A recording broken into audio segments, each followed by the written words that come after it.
In today's video, I'm going to teach you how to set minimum length of stay in Booking.com. If you want guests to book at least a certain number of nights, you'll do it in the extranet calendar or under rate restrictions in your host dashboard. This setting helps cut down one-night turnovers, align with cleaning schedules, and manage demand during busy periods. First, open the Booking.com extranet in your web browser and sign into your host account. If you manage more than one property, pick the correct listing before you edit anything. It helps to know your targets, how many nights you want to require on weekdays, weekends, or peak dates, so you can apply changes consistently. Next, head to the area where you manage prices and availability.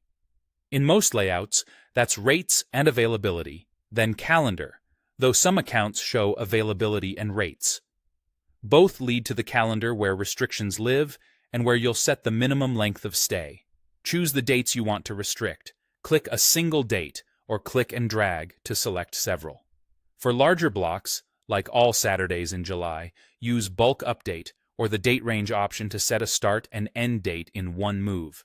If you see multiple room types or rate plans, highlight the ones you want so the rule applies precisely where intended. Now add the restriction.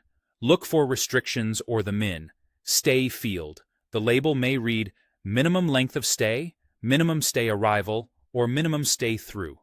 Enter the minimum number of nights, such as 2 or 3, then save or apply.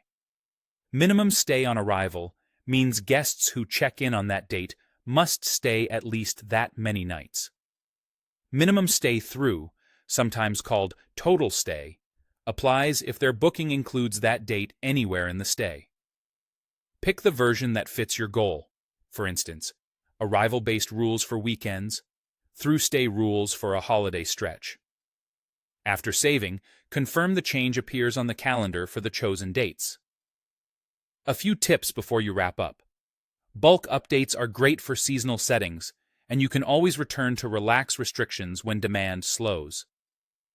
If you use a channel manager, make the change there to prevent overrides.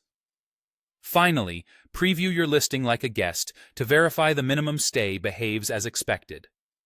That's it. Your minimum length of stay is now set. Use these steps whenever you need to adjust requirements for specific dates, events, or seasons, and you'll keep your calendar optimized with less manual work.